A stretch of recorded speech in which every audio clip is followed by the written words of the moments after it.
Alright, magandang hapon na sa lahat natin ng mga viewers Luzon, Visayas at Mindanao all over the world. Welcome naman sa ating panibagong video, panibagong reaction mga ka-action, mga kakampeng.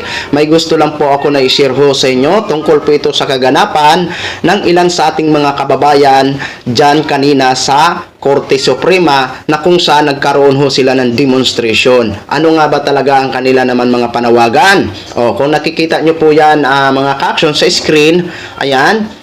May BBM resign na placard na hinahawakan itong lalaki ba to? Basta kami BBM na placard ho, mga ka-action, mga kakampeng. Ano naman ang kanilang panawagan dyan?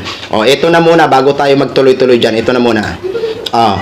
Dito sa 1PH, ayon dito sa 1PH, watch reaction ni Justice Secretary Boying Rimulya matapos may isama sa shortlist para sa susunod na ombudsman. I still be reporting for work here for sure tomorrow kasi marami pa kaming tinatapos, kaya tingnan natin how it goes. I think the shortlist was submitted already, but that's all I know. Wala po akong update. It's a work in progress ayon kay Rimulya. Dito kinakabahan ang mga kababayan natin na mga DDS na sa posible na maging ombudsman ito si Rimulya. Kaya ito na po ang mga naging reaction o panawagan ng ating mga kababayan kaninang tanghali sa harap ng Korte Suprema. Ayon dito sa Bombo Radio Philippines, Ombudsman bid ni Rimulya tinutulan. Panoorin, ilang individual nagpakilalang kabahagi ng grupong Maisog. Maisog pala sila. Ang nagsagawa ng demonstration sa harap ng Korte Suprema ngayong tanghali. Layon na nila na mariing tutulan ang aplikasyon o pagtatalaga kay Department of Justice Secretary Jesus Crispin Boying Rimulya bilang ombudsman. Ayun. Kumbaga tinututulan nila ang posible na pagkatalaga bilang isang ombudsman ito si Secretary Boying Rimulya. Pero dito ho, nagtataka ako dito sa placard kasi nila, hindi mawala-wala itong BBM resign. Hanggang kailan kaya nila yan isisigaw yung BBM resign, BBM resign? Ito ho mga ka-action, panoorin po muna natin itong short video na kung saan maririnig natin sila na panawagan nila.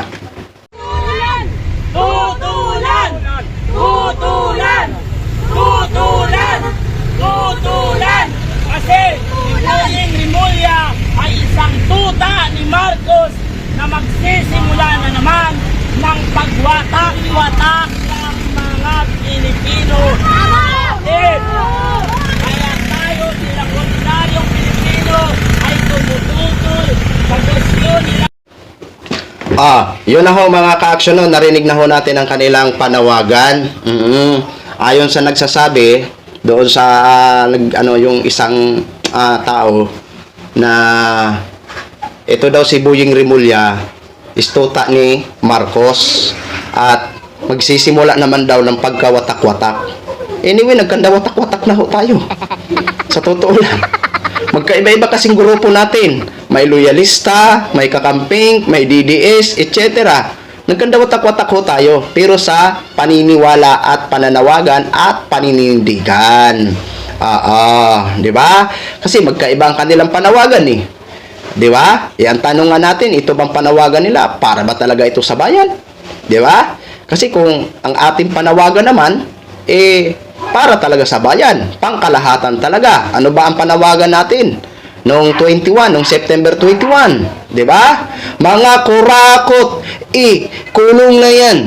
Mga kurakot, kulong na yan. O yun, para talaga sa bayan yun. Pangkalahatan yun. Diba?